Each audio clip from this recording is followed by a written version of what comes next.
الحمد لله رب العالمين والصلاة والسلام على سيد الأنبياء والمرسلين. قال الله تبارك وتعالى في القرآن المجيد والفرقان الحميد: ليلة القدر خير من ألف شهر. صدق الله العظيم وصدق رسوله النبي الكريم.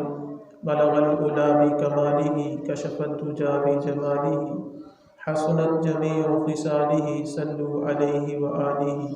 یا صاحب الجمال یا سید البشر من وجهك المنير لقد نور القمر لا يمكن الثناء كما كان حقه. بعد از خدا بزرگ توئی قصہ مختصر. صلاۃ والسلام علیک یا سیدی یا رسول اللہ وعلی آلک واصحابک یا سیدی یا حبیب اللہ. صلاۃ والسلام علیک یا سیدی یا خاتم النبیین وعلی آلک واصحابک یا سیدی یا محبوب رب العالمین. اللہ جل جلالہ وعظم نوالہ کی مختصر حمد و ثنا کے بعد حضور پر نور شافع یوم النشور بے چین دینوں کے چین جناب احمد مصطفیٰ حضرت محمد مصطفیٰ صلی اللہ تعالیٰ علیہ وسلم کی بارگاہ میں ہدیہ درود و سلام عرض کرنے کے بعد نبی کریم صلی اللہ تعالیٰ علیہ وسلم نے ارشاد فرمایا کہ جو شخص صبح اور شام مجھ پر 10 مرتبہ درود پاک پڑھے گا تو قیامت کے دن وہ میری شفاعت کو پا لے گا. درود پاک کی بہت ہی زیادہ فضیلت ہے. ایک مرتبہ ایک سائل کفار کے پاس آیا اور اس نے کافروں سے سوال کیا کہ درہم دنانیر کا سوال کیا تو کافروں نے کہا کہ وہ سامنے شخص بیٹھا ہے اس سے جا کے دے دو.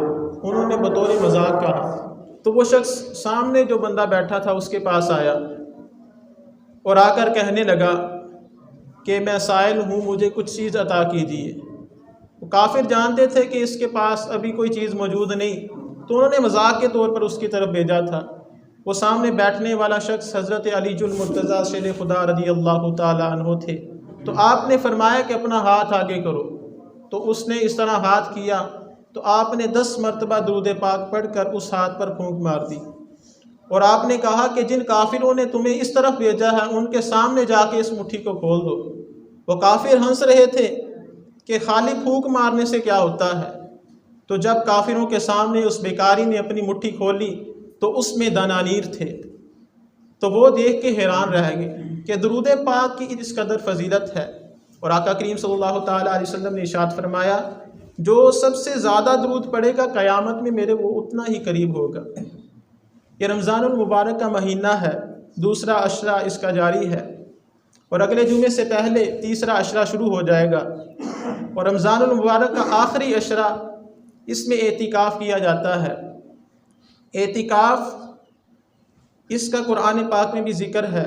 اللہ رب العزت قرآن پاک میں ارشاد فرماتا ہے وَعَهِدْنَا إِلَىٰ إِبْرَاهِيمَ وَإِسْمَاعِيلَ کہ ہم نے ابراہیم اور اسماعیل کو تاکیدی حکم دیا یہ کہ میرے گھر کو وہ پاک کریں. کن کے لیے؟ طواف کرنے والوں کے لیے, رکوع کرنے والوں کے لیے, سجود کرنے والوں کے لیے اور اعتکاف کرنے والوں کے لیے. حضرت مفتی احمد یار خان نعیمی رحمۃ اللہ علیہ اس آیت مبارکہ کے تحت فرماتے ہیں کہ اس آیت میں یہ بات معلوم ہوئی کہ مسجد کو پاک صاف رکھنا چاہیے اور دوسرا یہ کہ اعتکاف, طواف, رکوع و سجود یہ پہلی امتوں میں بھی یہ عبادات موجود تھیں.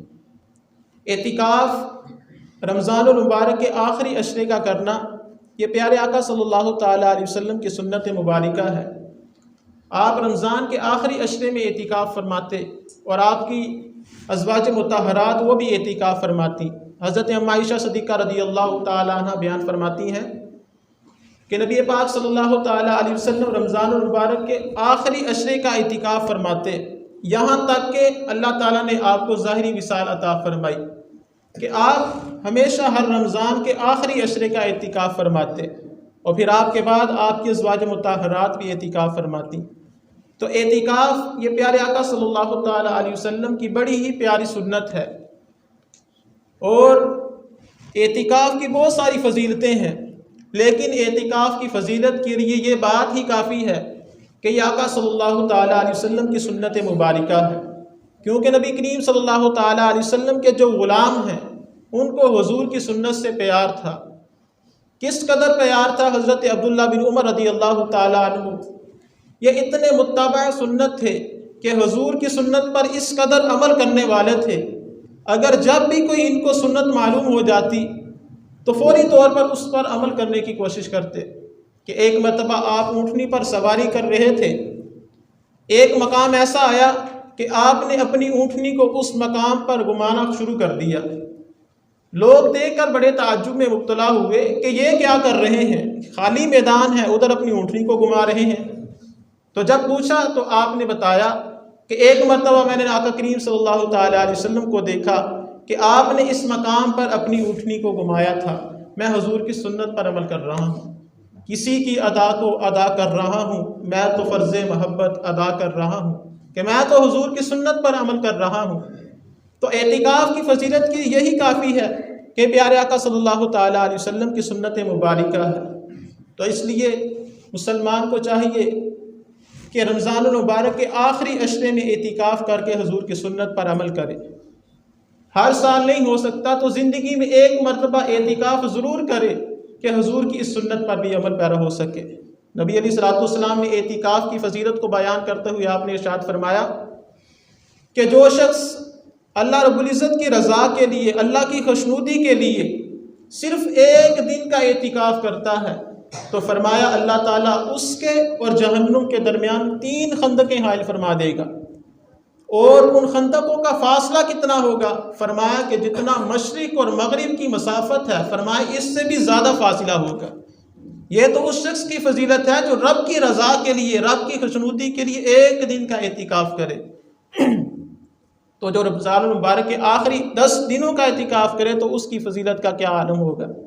حضرت ام عائشہ صدیقہ رضی اللہ تعالیٰ عنہ بیان فرماتی ہیں، نبی کریم صلی اللہ تعالیٰ علیہ وسلم نے ارشاد فرمایا من اعتکف ایمانا و احتسابا غفر له ما تقدم من ذنبه، کہ حضور نے فرمایا کہ جس نے ایمان کے ساتھ اور ثواب حاصل کرنے کی نیت سے اعتکاف کیا، اللہ تعالیٰ اس کے پچھلے تمام گناہوں کو معاف فرما دے گا۔ کہ جو رب کی رضا کے لیے اعتکاف کرے، فرمایا اللہ تعالیٰ اس کے گناہوں کو معاف فرما دے گا۔ اور حضرت علی رضی اللہ تعالیٰ عنہ سے مروی ہے کہ نبی کریم صلی اللہ تعالیٰ علیہ وسلم نے ارشاد فرمایا جو رب کی رضا کے لیے اعتکاف کرتا ہے، رمضان المبارک میں اعتکاف کرتا ہے، تو اس کو روزانہ اس کو 2 حج اور 2 عمروں کا ثواب ملتا ہے۔ کہ جو رب کی رضا کے لیے اعتکاف کرے اسے 2 حج اور 2 عمروں کا ثواب ملتا ہے۔ تو حج اور عمرے کے لیے کتنی مشقت برداشت کرنی پڑتی ہے، تو جو رب کے گھر میں اعتکاف کرتا ہے اللہ تعالیٰ اسے یہ ثواب عطا فرماتا ہے۔ اور اعتکاف میں بیٹھنے کا مقصد کیا ہوتا ہے؟ اعتکاف میں بیٹھنے کا مقصد لیلۃ القدر کی تلاش ہوتی ہے، کہ ایک ایسی رات جس کی اس قدر فضیلت ہے کہ اللہ تعالیٰ نے ارشاد فرمایا لیلۃ القدر خیر من الف شہر، کہ لیلۃ القدر کی رات یہ 1000 مہینوں سے بھی بہتر رات ہے۔ اور یہ رات کون سی ہے؟ حضرت ام عائشہ صدیقہ رضی اللہ تعالیٰ عنہ بیان فرماتی ہیں نبی کریم علیہ الصلوۃ والسلام نے ارشاد فرمایا کہ لیلۃ القدر کو رمضان المبارک کے آخری عشرے کی طاق راتوں میں تلاش کرو۔ طاق راتیں یعنی 21ویں، 23ویں، 25ویں، 27ویں، 29ویں، کہ لیلۃ القدر کو ان راتوں میں تلاش کرو۔ تو فرمایا لیلۃ القدر کی رات لیلۃ القدر خیر من الف شہر، کہ 1000 ماہ کی عبادت سے بھی یہ افضل رات ہے۔ بعض مفسرین کرام نے لیلۃ القدر جو صورت ہے اس کی تفسیر میں یہ ایک بڑی ہی پیاری حقائق بیان کی ہے۔ فرماتے ہیں کہ ایک حضرت شمون رحمۃ اللہ علیہ اللہ کے ولی تھے کہ پہلی امتوں میں اللہ تعالیٰ نے ان کو اتنی عمر عطا فرمائی کہ انہوں نے 1000 سال رب کی عبادت اس طرح کی کہ رات کو قیام کرتے، دن کو روزہ رکھتے، اور روزہ رکھنے کے ساتھ ساتھ سارا دن رب کی بارگاہ میں جہاد کرتے، رب کی بارگاہ میں رب کی راہ میں کافروں سے جہاد کرتے۔ اور اللہ تعالیٰ نے اس قدر ان کو طاقت عطا فرمائی تھی کہ یہ لوہے کی وزنی اور مضبوط زنجیروں کو اپنے ہاتھوں سے توڑ دیتے تھے، اس قدر یہ مضبوط تھے۔ جب کافروں کا کوئی بھی حربہ ان پر نہ چل سکا، ان کو کسی بھی طرح شکست نہ دے سکے، تو انہوں نے باہم مشورہ کیا اور آپ کی بیوی کو دنیا کا لالچ دیا، مال و دولت کا لالچ دیا، اور کہا کہ جب یہ رات کو سو رہے ہوں رسیوں میں جکڑ کر ان کو ہمارے حوالے کر دو۔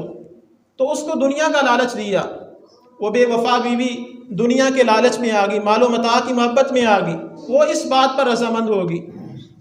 تو حضرت شمون رحمۃ اللہ علیہ جب رات کے وقت سو رہے تھے تو اس مکار بیوی نے آپ کو رسیوں کے ساتھ باندھ دیا۔ تو جب حضرت شمون رحمۃ اللہ علیہ بیدار ہوئے، اپنے آپ کو رسیوں کے اندر بندھا ہوا پایا، تو آپ نے اپنے جسم کو ایک ہی حرکت دی، ساری رسیاں ٹوٹ گئی۔ تو وہ مکار عورت دیکھ کر سٹپٹا گئی، حیران ہو گئی۔ تو جب آپ نے پوچھا کہ مجھے کس نے باندھا تھا، تو اس نے وفاداری کا ناٹک کرتے ہوئے کہا کہ میں نے ہی باندھا تھا، میں دیکھنا چاہتی تھی آپ کی طاقت کتنی ہے۔ تو پھر تھوڑی دیر کے بعد وہ باز نہ آئی کہ جب آپ کو ایک مرتبہ پھر رات کو جب گہری نیند میں پایا تو لوہے کی زنجیروں کے ساتھ آپ کو پھر باندھ دیا۔ تو جب آپ صبح کے وقت بیدار ہوئے، اپنے آپ کو زنجیروں کے اندر جکڑا ہوا پایا، تو آپ نے پھر اپنے اعضاء کو حرکت دی تو تمام کی تمام زنجیریں ٹوٹ گئیں۔ تو وہ عورت پھر حیران ہوگی۔ تو آپ نے پھر اس سے پوچھا کہ مجھے کس نے باندھا تھا؟ اس نے پھر وہی وفاداری کا ناٹک کرتے ہوئے کہا کہ میں آپ کی طاقت کو دیکھنا چاہتی تھی، میں تو آپ کی طاقت کو آزما رہی تھی۔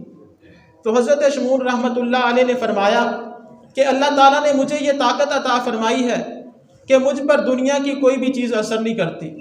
آپ نے باتوں باتوں میں اس پر اپنا راز فاش کر دیا، فرمایا کہ دنیا کی کوئی چیز مجھ پر اثر نہیں کرتی، ہاں صرف یہ میرے سر کے بال ہیں، اگر تم ان سے باندھ دو تو میں پھر آزاد نہیں ہو سکوں گا۔ تو وہ مکار بیوی پھر بھی باز نہ آئی۔ تو آپ کے بال کافی لمبے تھے، تو اس نے آپ کے 8 بال لیے، اور ایک رات جب آپ کو گہری نیند میں پایا تو آپ کو ان گیسوں سے آپ کے بالوں سے باندھ دیا۔ تو جب آپ صبح کے وقت بیدار ہوئے تو اپنے آپ کو اس سے آزاد نہ کروا سکے، تو اس نے آپ کو کافروں کے حوالے کر دیا۔ تو کافروں نے حضرت شمون رحمۃ اللہ علیہ کو ایک ستون کے ساتھ باندھا اور بڑی ہی بے دردی کے ساتھ آپ کو قتل کر دیا، آپ کے ناک کان کاٹ دیے، آنکھیں نکال دی، بڑی ہی بے دردی کے ساتھ آپ کو قتل کر دیا۔ جب اللہ تعالیٰ نے اپنے اس ولی کی بے کسی کو دیکھا تو رب العزت کی غیرت کو جوش آیا، تو اللہ خالق کائنات نے ان سب کافروں کو زمین کے اندر دسا دیا، اور اس بیوی پر ایک بجلی پڑی جس کی وجہ سے وہ خاک سطر ہوگی۔ تو جب نبی کریم صلی اللہ تعالیٰ علیہ وسلم نے حضرت شمون رحمۃ اللہ علیہ کا تذکرہ کیا تو صحابہ کرام نے جب حضرت شمون رحمۃ اللہ علیہ کی اس قدر عبادت، ہزاروں سال کے رات کو قیام، دن کو روزہ اور رب کی بارگاہ میں جہاد، اس قدر عبادت کو سنا تو انہوں نے غمی کا اظہار کیا، وہ اس طرح کہ یا رسول اللہ صلی اللہ تعالیٰ علیہ وسلم کہ بنی اسرائیل کی اتنی عمریں تھیں کہ ہماری تو عمریں بھی قلیل ہیں، وہ بھی کام کاج میں دیگر مصروفیات میں گزر جاتی ہیں، ہمارے پاس تو عبادت کرنے کا اتنا وقت بھی نہیں ہوتا اور ہم اتنی عبادت نہیں کر سکتے، تو لہٰذا بنی اسرائیل ہم سے عبادت میں بڑھ جائے گی۔ تو جب نبی کریم صلی اللہ تعالیٰ علیہ وسلم کے غلاموں نے یہ حضور کی بارگاہ میں عرض کی تو آپ صلی اللہ تعالیٰ علیہ وسلم بھی تھوڑے سے غمگین ہو گئے۔ آپ اسی حالت میں بیٹھے ہوئے تھے کہ حضرت جبریل علیہ السلام رب کی بارگاہ کی طرف سے یہ آیت مبارکہ لے کر حاضر ہوئے۔ فرمایا لیلۃ القدر خیر من الف شہر، کہ اے محبوب غم نہ کریں کہ آپ کی امت کو میں نے ایک ایسی رات عطا فرمائی ہے کہ اگر وہ اس رات کو پا لیں گے تو فرمایا وہ اس فضیلت سے بھی بڑھ جائیں گے کہ لیلۃ القدر خیر من الف شہر، کہ یہ رات ایسی ہے کہ جو 1000 مہینوں کی عبادت سے بھی افضل رات ہے۔ تو لیلۃ القدر کی رات، یہ اعتکاف میں بیٹھنے کا مقصد وہ لیلۃ القدر کی تلاش ہوتا ہے کہ جو طاق راتیں ہوتی ہیں کہ ان میں جا کر انسان عبادت کرے۔ لیلۃ القدر کی رات انہی طاق راتوں میں ہوتی ہے، گھومتی رہتی ہے، کبھی 21ویں، کبھی 23ویں، کبھی 25ویں، کبھی 27ویں، کبھی 29ویں۔ تو اس لیے ہر طاق رات کو جب وہ عبادت کرتا ہے تو وہ لیلۃ القدر کی فضیلت کو پا لیتا ہے۔ نبی کریم صلی اللہ تعالیٰ علیہ وسلم نے لیلۃ القدر کی فضیلت کو بیان کرتے ہوئے ارشاد فرمایا، حضرت انس رضی اللہ تعالیٰ عنہ سے مروی ہے، آقا کریم صلی اللہ تعالیٰ علیہ وسلم نے ارشاد فرمایا، اے لوگو تمہارے پاس ایک مہینہ آیا ہے، اس میں ایک ایسی رات ہے جو 1000 مہینوں میں سے بھی زیادہ افضل ہے، کہ 1000 مہینوں کی عبادت سے بھی زیادہ افضل ہے۔ پھر آقا کریم علیہ السلام نے آگے الفاظ ارشاد فرمائے، وہ ذرا غور سے سنیے۔ آقا کریم علیہ السلام نے ارشاد فرمایا جو اس رات سے محروم رہ گیا وہ تمام کی تمام بلائی سے محروم رہ گیا۔ کہ کتنی بڑی رات ہے، فرمایا کہ جو اس رات سے محروم رہ گیا وہ تمام کی تمام بلائیوں سے محروم رہ گیا۔ اور اس رات سے محروم نہیں رہتا لیکن وہی شخص جو حقیقتاً محروم ہو۔ کہ کتنی بڑی بات ہے، فرمایا جو اس رات سے محروم رہ گیا ہر قسم کی بلائی سے وہ محروم رہ گیا۔ تو یہ رات لیلۃ القدر کی رات اعتکاف میں بیٹھ کر اس کو تلاش کیا جاتا ہے۔ اگر اعتکاف میں انسان نہ بھی بیٹھے تو ویسے بھی جو طاق راتیں آتی ہیں، تو ان تمام طاق راتوں میں رب کی خوب عبادت کرے، رب کی بندگی کرے، اپنے گناہوں سے توبہ کرے، خوب نماز پڑھے، نوافل پڑھے، صلاۃ تسبیح پڑھے، کہ جو بھی ان میں سے طاق راتوں میں سے لیلۃ القدر کی رات ہوگی تو وہ اس کی فضیلت کو پا لے گا۔ اللہ خالق کائنات کی بارگاہ میں دعا ہے اللہ رب العزت ہمیں اعتکاف کرنے اور لیلۃ القدر کو تلاش کرنے کی توفیق عطا فرمائے۔ وما علینا الا